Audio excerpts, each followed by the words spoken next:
ఆరోగ్యం అంటే natural food. Nature మంత్ర ఇప్పుడే మీ ఇంటికి తెచ్చుకోండి.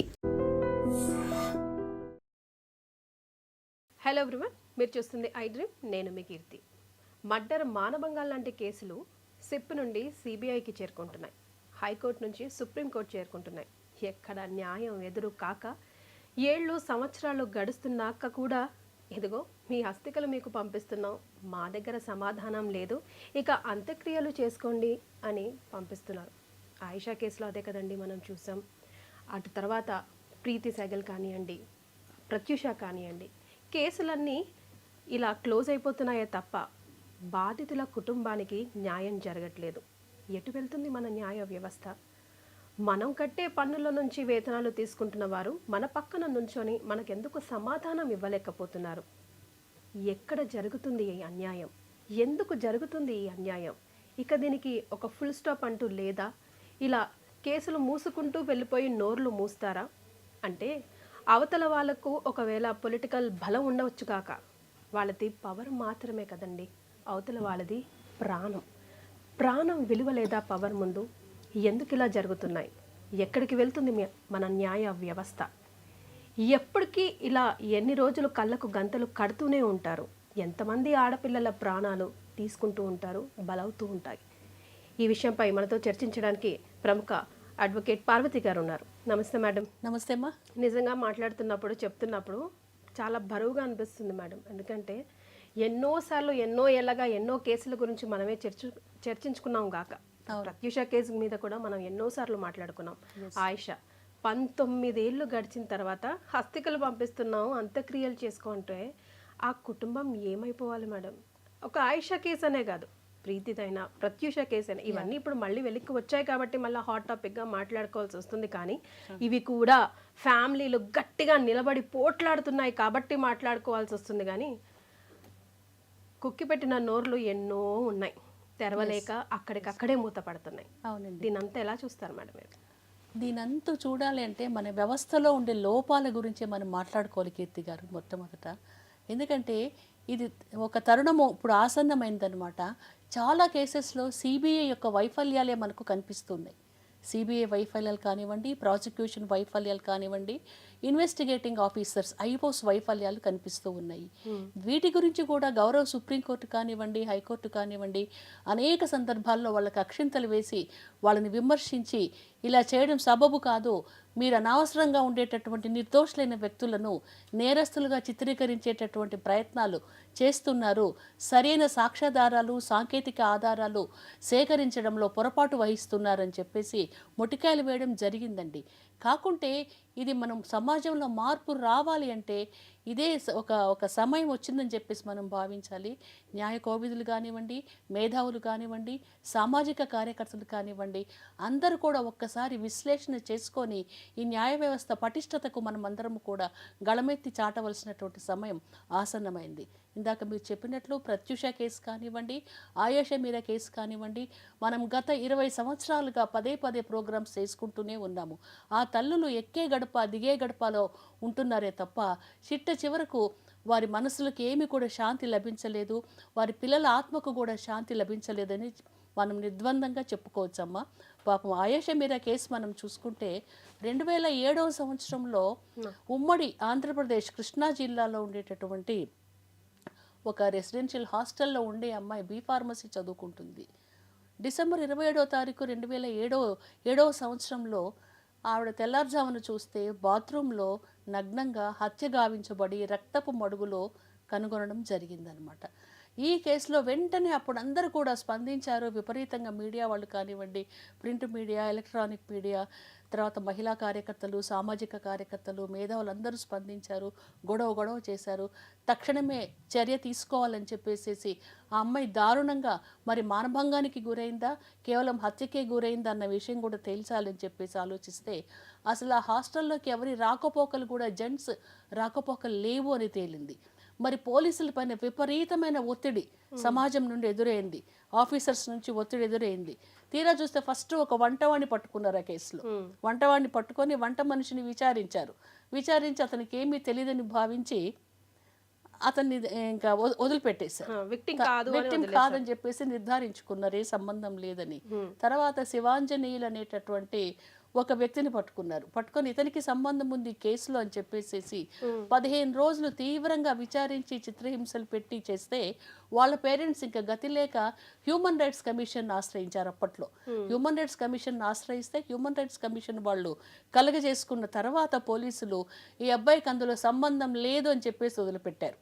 అంటే ప్రతి ఒక్క అంశంలో కూడా చూస్తే అడుగడుగున ఎవరిపైన ఒకరిపైన నేరాన్ని ఆరోపించాలి, వాళ్ళను వాళ్ళపైన ఎఫ్ఐఆర్ చేయాలి, తప్పించాలి, ఎఫ్ఐఆర్ వాళ్ళపైనే చేయాలని ప్రయత్నించారు. సత్యబాబు బుక్ అయ్యాడు మేడం. ఎస్. దీని తర్వాత ఏం చేశారు, సాక్షాత్తు ఆయేషా మీరా మేనమామను వాళ్ళ కుటుంబ సభ్యులు కూడా విచారించారండి, వాళ్ళపైన కూడా అనుమానాలు పోయేలాగా. తర్వాత ఇంకొక వ్యక్తి ఉన్నారు, ఉపేందర్ సింగ్ అనేటటువంటి వ్యక్తి. అతనిపైన ఏదో చిన్న చితక కేసులు ఉన్నాయి, ఒక రేప్ కేసులో ముద్దాయిగా ఉన్నాడని చెప్పి భావించి అతనికి కూడా సంబంధం ఉందని చెప్పేసేసి అతన్ని కూడా రిమాండ్కి తరలించారు. మళ్ళీ హ్యూమన్ రైట్స్ కమిషన్ కలగజేసుకొని అతన్ని కూడా విడుదల చేసేలాగా సానుకూల పరిస్థితులు ఏర్పరిచింది. ఇతను పోగానే ఇంకొక లడ్డా అనేటటువంటి వ్యక్తిని పట్టుకున్నారు. అతని పాదముద్రలు ఈ చనిపోయిన ఆయేషా మీరా దేహం పక్కన ఉండేటటువంటి పాదముద్రలు ఒకే రకంగా ఉన్నాయని చెప్పేసి ఇంకా అబ్బాయి పైన కేసు కట్టేశారు. కేసు కట్టేసిన తర్వాత మళ్ళీ వాళ్ళు కూడా పాపము ఇంకా ఒకరి తర్వాత ఒకరు హ్యూమన్ రైట్స్ కమిషన్ ఆశ్రయించారు. అప్పట్లో హ్యూమన్ రైట్స్ కమిషన్ చాలా సత్వరము స్పందించేది, ఇప్పట్లాగా కొంచెం వ్యవస్థ జాగుగా ఉండేది కాదు. అప్పుడు ఆ అబ్బాయి కూడా విడుదలైపోయాడు అనమాట, ఇతనికి కూడా సంబంధం లేదు అని చెప్పేసి. ఇంకా బాగా పదే ఆలోచించి ఈ ఒత్తిడి భరించలేక, ప్రభుత్వం చేసేటటువంటి ఒత్తిడి భరించలేక దళితుడు అనేటువంటి పాపము పేద వర్గానికి చెందినటువంటి సత్యం బాబు ఆల్రెడీ అప్పటికే చిన్న నేరాలు చేసి జైల్లో ఉన్నాడు. అతని తీసుకొచ్చి అతని పైన నేరాన్ని ఆరోపించి అతని చిత్రహింసల పాలు చేసి అతని పైన ఎఫ్ఐఆర్ చేసి జైలుకి పంపడం జరిగిందనమాట. పంపించిన తర్వాత 2008వ సంవత్సరంలో మహిళా సెషన్స్ కోర్టులోకి వెళ్ళింది కేసు. ఇతనిపైన ఏం పెట్టారు, రేపు మర్డర్ కేసులు పెట్టారనమాట సత్యం బాబు పైన. పెట్టిన తర్వాత మహిళా సెషన్స్ కోర్టు వాళ్ళు ఏం చేశారంటే రేప్కు మర్డర్కు సంబంధించి యావజ్జీవ కారాగార శిక్ష విధించడం జరిగింది. అప్పట్లో యావజ్జీవం అంటే 14 సంవత్సరాలు ఉండేది అనమాట. 14 సంవత్సరాలు జైలు శిక్ష సత్యం బాబుకు విధించారు. జైలుకు సత్యం బాబు వెళ్ళాడనమాట. వెళ్ళిన తర్వాత తను వెంటనే హైకోర్టుకు అప్పీల్ చేసుకున్నాడు. ఇది 2010వ సంవత్సరంలో హైకోర్టుకు అప్పీల్ చేసుకున్నారు.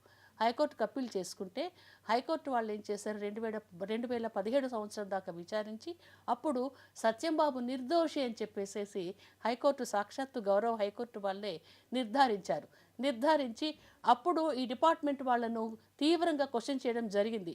మీరు ఎవరో ఒకరిపైన నేరాన్ని ఆపాదించాలి, ఎవరినో ఒకరిని విక్టిమైజ్ చేయాలి, ఇంతటితో కేసు మూసేసేయాలని చెప్పేసి అనుకుంటున్నారు తప్ప ప్రాపర్ సాక్ష్యాధారాలు ప్రవేశపెట్టడం లేదు. దీంట్లో సాంకేతిక ఎవిడెన్స్లు కూడా కొన్ని ఉంటాయి మనకు, ఇవి కూడా ప్రవేశపెట్టలేదు దొరకలేదంటారా మేడం 19 సుదీర్ఘ సమయంలో అని ప్రాసిక్యూషన్ వాళ్ళను ప్రశ్నించారు హైకోర్టు వాళ్ళు. ప్రాసిక్యూషన్ వాళ్ళు ఏం చెప్పారు, ఈ కేసులో మేము సేకరించిన ఆధారాలన్నీ కూడా సత్యం బాబునే దోషిగా తేలుస్తున్నాయని చెప్పేసి కొన్ని చూపించారు. వాటిని హైకోర్టు వాళ్ళు నమ్మలేదన్నమాట.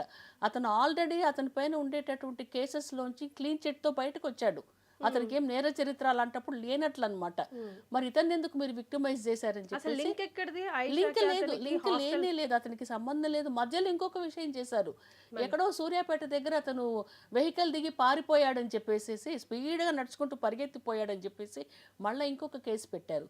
అప్పుడు దాని ప్రాపర్ డాక్టర్స్ చెకప్ పంపిస్తే నిజంగా అతనికి కాళ్ళలో సత్తువ లేదు, నరాలకు సంబంధించిన జబ్బులు ఉన్నాయి, పరిగెత్తి ఓపిక లేని వ్యక్తిని అతన్ని విక్టిమైజ్ చేశారని చెప్పేసి తేల్చడం జరిగింది. అప్పుడు హైకోర్టు వాళ్ళు ఇన్ని సంవత్సరాలు అనవసరంగా జైల్లో ఉన్నాడు అతను, 2010 నుంచి 2017 దాకా జైల్లో ఉన్నాడని చెప్పేసి విడుదల చేస్తూ అతనికి నష్టపరిహారంగా కేవలం 1 లక్ష రూపాయలు ఇవ్వండి అని చెప్పేసి ఉదారంగా ఆర్డర్ గ్రాంట్ చేయడం జరిగిందనమాట. దాంతోపాటు ఏమన్నారు, అసలు ఈ కేసులో సాక్ష్యాధారాలు మీరు సరిగ్గా లేవు, మేము నమ్మం, కాబట్టి దీన్ని మీరు పునర్విచారణ చేయండి అని చెప్పి ఆదేశాలు జారీ చేస్తూ సిట్ సంస్థకి ఈ కేసును పంపడం జరిగింది. స్పెషల్ ఇన్వెస్టిగేషన్ టీంకు ఆయేషా మీరా కేసును పంపడం జరిగింది హైకోర్టు వాళ్ళు 11 నెలలు విచారించారు.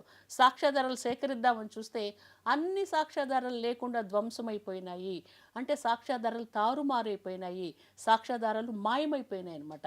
వాళ్ళు సిట్ వాళ్ళు కూడా హైకోర్టు వాళ్ళ ముందు రిపోర్టు వేసి చేతులు ఎత్తేసారు. మేమేం చేయలేము, సాక్ష్యాధారాలు లేవు, ఉన్నా కూడా తారుమారైనాయి, మేము ఏ రకంగా నేరాన్ని ఆపాదిస్తాం ఎవరిపైన కూడా అని చెప్పేసి వాళ్ళు చేతులు ఎత్తేసారు. అప్పుడు హైకోర్టు వాళ్ళు ఏం చేశారు, ఇంకా లాభం లేదని సిబిఐ వాళ్ళకు పంపించారు. సెంట్రల్ బ్యూరో ఆఫ్ ఇన్వెస్టిగేషన్ సంస్థకు పంపిస్తే వాళ్ళు కూడా విచారించి ఈ ఫిబ్రవరి నెలలోనే తేల్చి మా దగ్గర ఎలాంటి సాక్ష్యాధారాలు లేవు, ఈ ఇన్సిడెంట్ జరిగి దాదాపు 19-18 సంవత్సరాలు జరిగింది, ఇంకా మేము సేకరించే పరిస్థితుల్లో లేమని చెప్పేసి సాక్షాత్తు సిబిఐ డిపార్ట్మెంట్ వాళ్ళే ఆ కేసును క్లోజ్ చేయడం జరిగిందనమాట. క్లోజ్ చేయడం జరిగితే పాపం ఇంకా న్యాయమూర్తి గారు ఏం చేస్తారమ్మా, ఆవిడ ఏమీ చేయలేరు. సాక్ష్యాధారాలు ఉంటేనే సాక్ష్యాలను బేస్ చేసుకొని జడ్జిమెంట్ ఇవ్వడం జరుగుతుంది. ఏమీ లేవు కాబట్టి వాళ్ళు ఈ పేరెంట్స్ని అడిగారనమాట, ఏమ్మా మరి మీరు ఏం చేస్తారు, దీనిపైన ప్రొటెస్ట్ పిటిషన్ వేసుకుంటారు, అప్పీల్ వేసుకుంటారంటే పాపం చెప్పాలంటే బాధేస్తుంది కీర్తి గారు.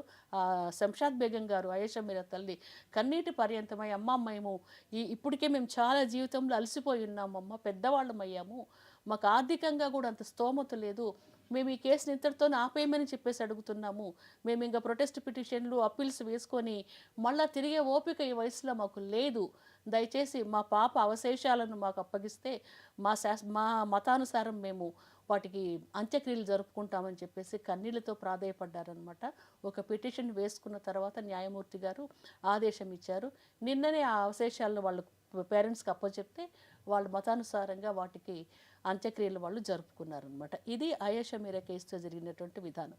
ఇంకా దీంట్లో ఏముందంటే అప్పట్లో పాపం సత్యం బాబు చాలా పెద్ద ఎత్తున వివాదాలు రేవదీశాడు. ఏంటంటే దీని వెనక రాజకీయ నాయకులు ఉన్నారండి, నన్ను అనవసరంగా ఇరికించారు, ఆర్థిక బలము, అంగబలము, రాజకీయ బలము ఉండేటటువంటి పెద్ద పెద్ద వ్యక్తులు ఉండి నన్ను విక్టిమైజ్ చేశారు, దయచేసి వాళ్ళని విచారించండి, వాళ్ళను నిందితులుగా చేర్చండి అని చెప్పేసి ఎంతోమంది గళమెత్తారు. ఎంతోమంది పబ్లిక్ ఇంట్రెస్ట్ లిటిగేషన్స్ కూడా వేసుకున్నారు, పిల్స్ వేసుకున్నారు కోర్టు ముందు. అయినప్పటికీ కూడా ఫలానా వ్యక్తి పైన మనం నేరం ఆరోపించినప్పుడు మనకు మళ్ళీ సాక్ష్యాలు కావాలి కదండి.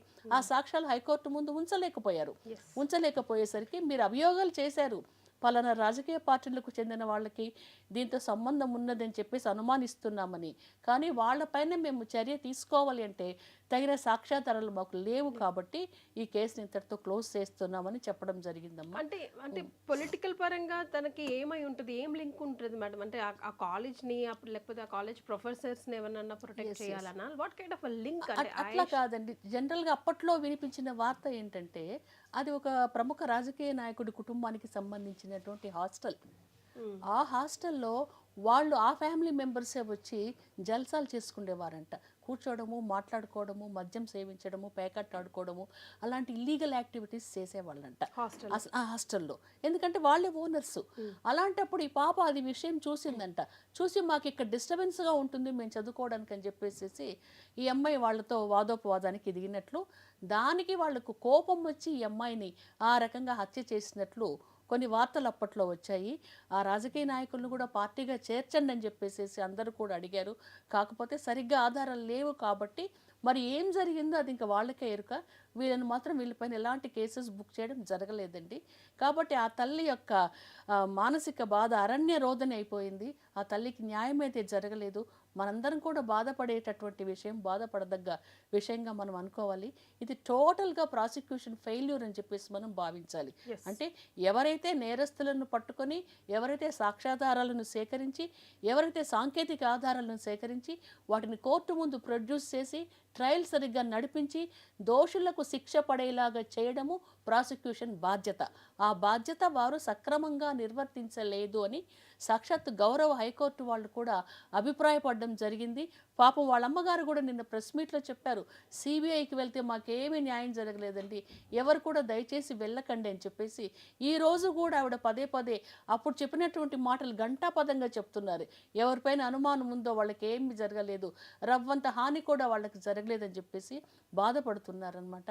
కాబట్టి ఈ విషయంలో మనకు తేలిందంటే ప్రాసిక్యూషన్ వాళ్ళు, పబ్లిక్ ప్రాసిక్యూటర్సు, పోలీస్ ఆఫీసర్సు ఒక కేసు వచ్చినప్పుడు, ఎస్పెషల్లీ ఇలాంటి అమానవీయమైనటువంటి సంఘటనలు జరిగినప్పుడు సత్వరము స్పందించాలి.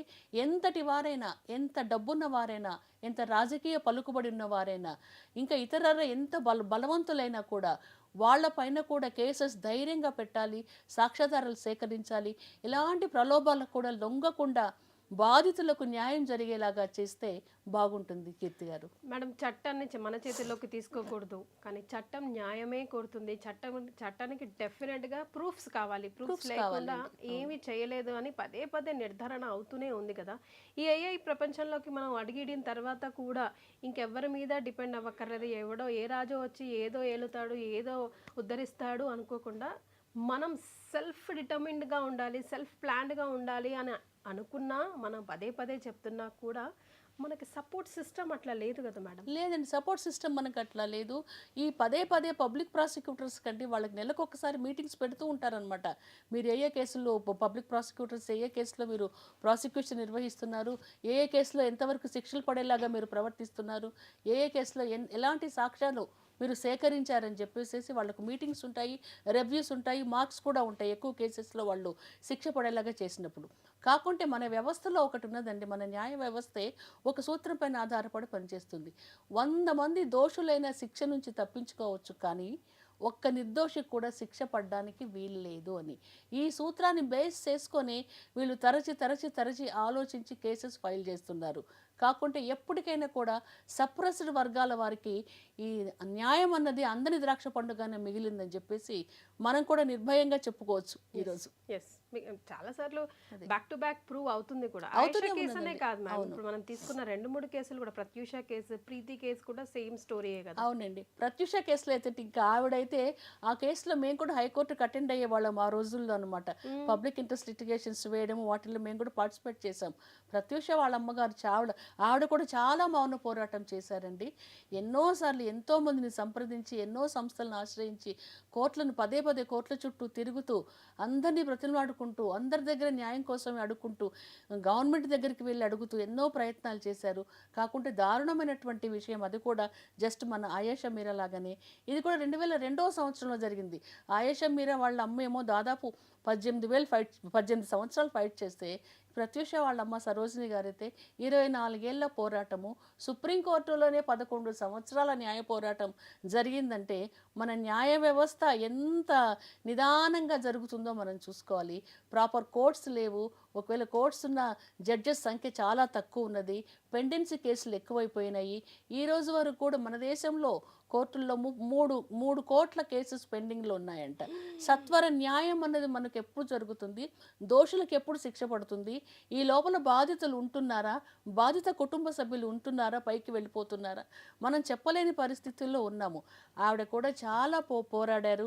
కాకుంటే ఇద్దరు కలిసి విషయం తీసుకున్నారు, అబెట్మెంట్ టు కమిట్ సూసైడ్. ఆ అమ్మాయి ఆత్మహత్య చేసుకునేలాగా సిద్ధార్థ్ రెడ్డి ప్రోత్సహించాడు అనేటటువంటి ఒక్క సెక్షన్, ఐపీసీ సెక్షన్ అనుసరించే శిక్ష పడింది తప్ప రేప్ చేయబడింది, హత్య చేయబడింది అనేటటువంటి కేసెస్ ఆ అబ్బాయి పైన పెట్టలేదండి. ఆ అబ్బాయి అయితే బతికాడు, అమ్మాయి అయితే చనిపోయింది. ఆ తల్లి గారు చాలా క్వశ్చన్స్ రైజ్ చేశారమ్మ ఈ కేసులో. అమ్మాయి ఒంటి మీద గాయాలు ఉన్నాయి, ఆఖరిసారి ధరించినటువంటి డ్రెస్ను నాకు వాళ్ళు ఇవ్వలేదు, ఆ డ్రెస్ను కాల్చివేశామని చెప్పారు అని కూడా ఆవిడ చాలా గొడవ పెట్టుకున్నారు. కాకుంటే ఏదైనా సరే రేప్ కేసెస్లో మనకు కావాల్సింది ఏంటంటే అమ్మాయి ధరించినటువంటి ఆ సంఘటన జరిగినప్పుడు అమ్మాయి ధరించినటువంటి దుస్తులపైన ఎక్కువ సాక్ష్యాధారాలు ఆధారపడి ఉంటాయి. ఆ కేసులో ఇంకొక విషయం ఏం పాయింట్అవుట్ చేశారంటే వాళ్ళ అమ్మగారు ఒక రిపోర్ట్ వచ్చింది వాళ్ళకి, పోస్ట్ మార్టం రిపోర్ట్. ఆ పోస్ట్ మార్టం రిపోర్ట్లోనేమో అమ్మాయి ఒంటి మీద గాయాలు ఉన్నాయి, రేపు జరిగిందని నిర్ధారించబడింది. ఆ పాయింట్ను కోర్టు వాళ్ళు కన్సిడర్ చేయలేదు. ఎందుకు కన్సిడర్ చేయలేదని దానికి ఏమని చెప్పారంటే, మేము ఒక వైద్యులతో ఒక కమిటీ ఏర్పాటు చేశాము, 3 వైద్యులతో. ఆ వైద్యుల కమిటీ ఆ అమ్మాయి పైన అత్యాచారం జరపబడలేదు అని తీర్మానించారు. ఆ శరీరం పైన ఉండేటటువంటి గాయాలు ఆ చికిత్స సమయంలో చేసినటువంటి ఆ ఇంజెక్షన్స్ కానివ్వండి, ఇంకా ఏదైనా చేసినటువంటి సమయంలో కానివ్వండి, జరిగినటువంటి చిన్న ఘాట్లు అని చెప్పడం జరిగిందనమాట. కాబట్టి ఇట్లా అయిపోయింది. తర్వాత ఫారెన్సిక్ రిపోర్టుకు పంపించారండి. ఫారెన్సిక్ రిపోర్ట్ వాళ్ళు కూడా తేల్చారు అత్యాచారం జరగలేదని. ఆ తల్లి అత్యాచారం జరిగిందో అని చెప్పేసి గగ్గోలు పెడుతున్నారు. వీళ్ళేమో అత్యాచారం ఏమీ లేదు, ఆత్మహత్య చేసుకున్నారు, ఆ అబ్బాయి ప్రేరేపణ వల్ల చేసుకుందని చెప్పేసి కేసు పెట్టడం జరిగింది. దీంట్లో కూడా మన సెషన్స్ కోర్టు వాళ్ళేమో 5 సంవత్సరాల శిక్ష విధించడం జరిగింది. 5 సంవత్సరాల శిక్ష సరిపోదు అని ప్రత్యూష తల్లి గారు హైకోర్టును ఆశ్రయించారు. ఆ అబ్బాయి 5 సంవత్సరాల శిక్ష ఎక్కువైంది అని చెప్పేసి ఆ అబ్బాయి కూడా అప్పీల్ వేసుకున్నారు. హైకోర్టు వాళ్ళు తీవ్రంగా విచారించి దీంట్లో ఆ అమ్మాయి రేప్ అయినట్లు మాకు సాక్ష్యాధారాలు ఏమీ కూడా లభించలేదు. ఆ అమ్మాయి పైన గాయాలు ఉన్నట్లు, ఈ అబ్బాయి ఏదైనా మ్యాన్ హ్యాండిల్ చేసిన గాయాలు ఉన్నట్లు కూడా మాకు ఇది లేదు. కేవలం ఆత్మహత్యగా తెలిసింది కాబట్టి 5 ఏళ్ళు కాదు 2.5 ఏళ్ళే శిక్ష విధిస్తున్నామని హైకోర్టు వాళ్ళు 50% శిక్ష తగ్గించారు. ఇంకా అప్పటికీ పాపం ఆ తల్లి ఆ కడుపు మంట చల్లారక, ఆ బాధ చల్లారక, ఆవేదన చల్లారక సుప్రీంకోర్టును ఆశ్రయించాడు. ఆ అబ్బాయి కూడా ఈ 2.5 సంవత్సరాలు కూడా అక్కర్లేదని ఆ అబ్బాయి కూడా సుప్రీంకోర్టును స్పెషల్ లీవ్ పిటిషన్ ద్వారా వెళ్ళారు. అప్పుడు సుప్రీంకోర్టు విచారించి సుప్రీంకోర్టు వాళ్ళు కూడా హైకోర్టు వారి అభిప్రాయంతో ఏకీభవించి 2 సంవత్సరాల శిక్ష కన్ఫర్మ్ చేస్తూ 4 వారాల్లోగా కోర్టు ముందు లొంగిపోవాలి, జైలుకు వెళ్ళాలని ఆదేశించడం జరిగింది. దానిపైన కూడా అబ్బాయి మళ్ళీ అప్పీల్ వేసేటటువంటి అవకాశం ఉంది. మరి అప్పీల్ వేసిన తర్వాత ఏమవుతుందో మనం చెప్పలేమండి. ఈ సాక్ష్యాలన్నీ కూడా తారుమారయ్యాయని చెప్పేసి అందరూ అనుమానిస్తున్నారు. తర్వాత పోస్ట్ మార్టం రిపోర్టుకు ఫోరెన్సిక్ ల్యాబ్ రిపోర్టుకు చాలా తేడాలు ఉన్నాయని చెప్పేసి అంటున్నారు. కాకుంటే పోస్ట్ మార్టం రిపోర్ట్ అన్నది ఏం చేస్తుందంటే ఆ వ్యక్తి శరీరాన్ని క్షుణ్ణంగా పరిశీలించి ఏ కారణం వల్ల చనిపోయారు, ఎక్కడ ఏ గాయాలు ఉన్నాయి, ఆహార పదార్థాలు ఏమేమి ఉన్నాయి వాళ్ళు చనిపోయినప్పుడు అని చెప్పేసి ఇది చేస్తారు. కాకుంటే మరి ఫోరెన్సిక్ ల్యాబ్ రిపోర్ట్స్ ఎట్లా ఉంటాయంటే ఆ కారణాలకు సాంకేతిక కారణాలు ఏమున్నాయి, డ్రగ్స్ ఎంత మొత్తం డ్రగ్స్ తీసుకున్నారు, ఎంత మొత్తం కలుషితమైంది, ఎలాంటి విషయాన్ని వీళ్ళు తీసుకున్నారని చెప్పేసి సాంకేతిక పరంగా శాస్త్రీయ పరంగా వాళ్ళు విశ్లేషిస్తారనమాట. కాబట్టి పోస్ట్ మార్టం రిపోర్ట్ కన్నా ఫారెన్సిక్ ల్యాబ్ రిపోర్ట్కే ఎక్కువ ప్రాముఖ్యత ఇచ్చి దాన్ని బేస్ చేసుకొని ఈ కేసెస్ అన్ని కూడా తీర్మానించడం జరిగింది ఈ కేసులో. కాబట్టి ప్రత్యూష తల్లికి న్యాయం జరగలేదు, ఆయేషా మీరా తల్లికి న్యాయం జరగలేదు. ఇంకొక కేసు ఉన్నది ఈ మధ్య 2017 సంవత్సరంలో జరిగినటువంటి కేసు. సుగాలి ప్రీతి అనేటటువంటి దళిత వర్గానికి చెందినటువంటి 14 సంవత్సరాల బాలిక. ఆ అమ్మాయి హై స్కూల్ హాస్టల్లో, రెసిడెన్షియల్ హాస్టల్లో 10th క్లాస్ చదువుకుంటూ ఉన్నది కర్నూలు జిల్లాలో. చదువుకుంటూ ఉంటే ఆ చదువుకున్న క్రమంలో ఒకరోజు ఆమె రూమ్లోనే ఆత్మహత్య చేసుకుని కనిపించింది. అంటే ఫ్యాన్కు ఊరేసుకొని చనిపోయి కనిపించింది. ఈ అమ్మాయికి ఉరి వేసుకుంటే అవసరమే లేదు, బ్రైట్ స్టూడెంట్, బాగా చదువుకుంటుంది, ఎలాంటి ప్రెషర్స్ కూడా లేవు. ఇది ఏదో జరిగింది, ఆ స్కూల్ యాజమాన్యం వారు ఏదో చేశారని చెప్పేసి సుగాలి ప్రీతి తల్లి తండ్రి అందరూ కూడా న్యాయస్థానాలను, సామాజిక కార్యకర్తలను, మేధావులను ఆశ్రయించడం జరిగింది. దాంట్లో కూడా చివరికి ఏమైందంటే ఆ కళాశాల యాజమాన్యానికి చెందినటువంటి 3 వ్యక్తుల్ని వాళ్ళపైన రేప్ కేసు, పాక్సో కేసు ఇవన్నీ కూడా పెట్టి రిమాండ్కి పంపడం జరిగింది. రిమాండ్ వరకైతే పంపించారు, కానీ 23 రోజుల తర్వాత వాళ్ళు బయటకు వచ్చేసారనమాట. ఎందుకంటే వాళ్ళు కూడా సమాజంలో మంచి రాజకీయ వర్గాలకు చెందినటువంటి వాళ్ళు, మంచి ఆర్థికంగా బాగా బలమైనటువంటి వర్గానికి చెందినటువంటి వ్యక్తులు. ఈ అమ్మాయి ఈ తల్లి బాధ అరణ్య రోదనే అయిపోయింది ఈ కేసులో కూడా. దీంట్లో కూడా ఇందాక మనం చెప్పుకున్నాము పోస్ట్ మార్టం రిపోర్టుకు ఫారెన్సిక్ ల్యాబ్ రిపోర్టుకు తేడా చాలా ఉంటుందని. ఈ అమ్మాయి కేసులో కూడా పోస్ట్ మార్టం చేయగానే అంటే బాడీని అప్పుడే ఓపెన్ చేసి చూడంగానే ఆ గర్భాశయం నిండుగా కూడా జెల్లీ లాంటి పదార్థం కనిపించింది. వాటిని టెస్ట్ చేస్తే అవన్నీ కూడా సిమ్మన్కు సంబంధించిన విషయాలు. స్పర్మ్ ఉన్నది, ఆ స్పర్మ్లో స్పర్మటోజోవా కూడా తిరుగుతూ ఉన్నది, అంటే పురుష కణాలు తిరుగుతూ ఉన్నాయని చెప్పడం జరిగింది. కానీ అది తిరిగి మళ్ళీ ఫారెన్సిక్ ల్యాబ్ రిపోర్ట్స్కి వెళ్తే అలాంటిది ఏమీ లేదు. ఆ అమ్మాయి రేపుకేం గురి కాలేదు, ఆ అమ్మాయి ఆత్మహత్య చేసుకుంది అని చెప్పేసి నిర్ధారించడం జరిగింది. మరి కోర్టు వారి ముందు వచ్చేది కేవలం సాక్ష్యాలు తప్ప కోర్టు వాళ్ళు వచ్చి మన సీన్లోకి వచ్చి విచారించరు కదండి. ఎవరే సాక్ష్యం పెట్టారు, ఎవరే శాస్త్రీయపరమైన ఆధారాలు పెట్టారు, ఎవరి తరఫున ఎవరు సాక్షులు ఉన్నారని సాక్షులను విచారించి డాక్యుమెంటరీ ఎవిడెన్స్ను చూసిన తర్వాత మాత్రమే కోర్టు వాళ్ళు శిక్షలను ఖరారు చేసే అవకాశం ఉంటుంది. దీంట్లో కూడా కేసు వీగిపోయిందనమాట. కాబట్టి ఇది ఆత్మహత్య అన్నారు. ఈ కేసులో కూడా హైకోర్టు వాళ్ళు ఏం చేశారంటే సిబిఐకి కోర్టును అప్పచెప్పారు. సిబిఐ వాళ్ళు సత్వరం స్పందించలేదు, మళ్ళా వాళ్ళు కోర్టును ఆశ్రయించారు. సిబిఐ వాళ్ళు సత్వరం స్పందించాలని చెప్పేసి హైకోర్టు వాళ్ళు ఒక ఆర్డర్ పాస్ చేశారు. సిబిఐ వాళ్ళు ఏమన్నారంటే ఇది కూడా జరిగిపోయి 2017లో జరిగిపోయింది, ఆధారాలు ఏమీ లేవు, ఆ అమ్మాయి ఆత్మహత్య చేసుకుంది, ఇంతకన్నా సాంకేతిక పరమైన ఆధారాలు తీసుకొని రావడానికి మాకు తగినటువంటి వనరులు తగినటువంటి ఆధారాలు ఏమీ లేవని చెప్పేసి సాక్షాత్తు సిబిఐ వాళ్ళే ఈ కేసులో చేతులు ఎత్తేయడం జరిగింది. సింపుల్ మరి అయిపోయింది. ఇదంతా కూడా వ్యవస్థ లోపమే కదమ్మా, 100%. ప్రాసిక్యూషన్ లోపమే, లోపభూయిష్టమైన ప్రాసిక్యూషన్ వ్యవస్థ మనకు ఉన్నది. మరి వాళ్ళు నిజంగా ప్రలోభాలకే లోనవుతున్నారో, చూసి చూడనట్లు పోనవుతున్నారో, ఇంకా ఏవైనా విషయాలు వాళ్ళను బెదిరింపులకు లోనవుతున్నారో మనకైతే తెలియడం లేదు. ఈ 3 కేసుల్లో కూడా ఈ రకంగా వ్యవస్థ నీరుగారిపోయి ఆ తల్లుల యొక్క గర్భశోకానికి కారణమైంది. బిడ్డలు తిరిగి రారు, కనీసం వాళ్ళకి శిక్ష అయినా పడుతుందేమో అని చెప్పేసి ఇన్ని రోజులు వాళ్ళు ఆరాటపడ్డారు, కానీ వాళ్ళకి శిక్షలు కూడా పడ్డం మృగ్యమైపోయింది. మరి సో పవర్ వర్సెస్ ప్రాణం పవర్ వర్సెస్ ప్రాణం అయిందండి. కనీసం ప్రాణం పోతే పోయింది, వాళ్ళకి శిక్ష పడితే ఒక రకమైన చిన్న సాటిస్ఫాక్షన్ ఉంటుంది ఎవరికైనా సరే, ఒక చిన్న రిలీఫ్ వస్తుంది. ఆ రిలీఫ్ కూడా దొరకలేదు. ఈ లోపల వాళ్ళకి ఎంత time waste, money waste, energy waste అమ్మా. ఉద్యోగాలు చేసుకునే వాళ్ళందరూ కూడా దిగువ మధ్యతరగతి వర్గానికి చెందినటువంటి వాళ్ళే. మరి వాళ్ళకి ఏముంటుంది చెప్పండి పాపం. జీవనోపాధి కోల్పోతారు, సంపాదన కోల్పోతారు, ఆరోగ్యం కోల్పోతారు, అనారోగ్యం బారిన పడతారు, సమాజంలో వెక్కిరింతలు, హేళనలు, ఇవన్నీ మన సమాజంలో ఇవన్నీ ఎక్కువైపోతాయి. ఎవరో రేప్ చేశారంటే ఎందుకు రేప్ చేస్తారు, ఆడపిల్లలు ఎంత మట్టసంగా ఉండాలని చెప్పేసి అనుకుంటూ ఉంటారు కదమ్మా. ఈ బాధలన్నీ పడినా కూడా వాళ్లకు ఏ రకమైన రిలీఫ్ మాత్రం రాలేదని మనం చెప్పుకోవచ్చు కీర్తి గారు. ఎస్. సో మనలో చాలా మంది తిన్నామా, తెల్లారిందా, పడుకున్నామా, మళ్ళీ లేచానా, మళ్ళీ రొటీన్ వర్క్కి వెళ్ళిపోయామా అన్నట్టు ఉంటాం. కానీ మనకి తెలియనివి ప్రపంచంలో ఎన్నో జరుగుతున్నాయి. బిడ్డలందరం, మనమందరం ఆడకూతురులాగా ప్రతి ఒక్కరం కూడా ఎవ్రీ సెకండ్ అలర్ట్గా ఉండాల్సిన అవసరం ఎంతగానో ఉంది. ఎందుకంటే ఎవరైతే మనకి అంబ్రెల్లా సపోర్ట్ ఇస్తారు అని మనం అనుకుంటూ పెంచి పోషిస్తున్నామో వాళ్ళు ఏనాటికి ఇవ్వరు. విన్నారు కదా మేడం నోట్లో 3 డిఫరెంట్ కేసెస్ ఈరోజు డిస్కస్ చేసాం. అంటే పవర్ వర్సెస్ ప్రాణం ఈక్వల్ టు పవరే. భారతదేశంలో పవర్కే పవర్ ఇస్ అల్టిమేట్ థింగ్ అయిపోయింది. చెప్పుకోవడానికి అసలు మీడియాలో ఉంటూ అసలు ఇలాంటి మాటలు ఆడకూడదు, కానీ ఇదే నిజం మనం తెలుసుకోవాలి. ఎవ్రీ సెకండ్ మనం అంతా కూడా అలర్ట్గా ఉండాల్సిన అవసరం ఎంతగానో ఉంది. Thank you so much for joining us today ma'am. Welcome.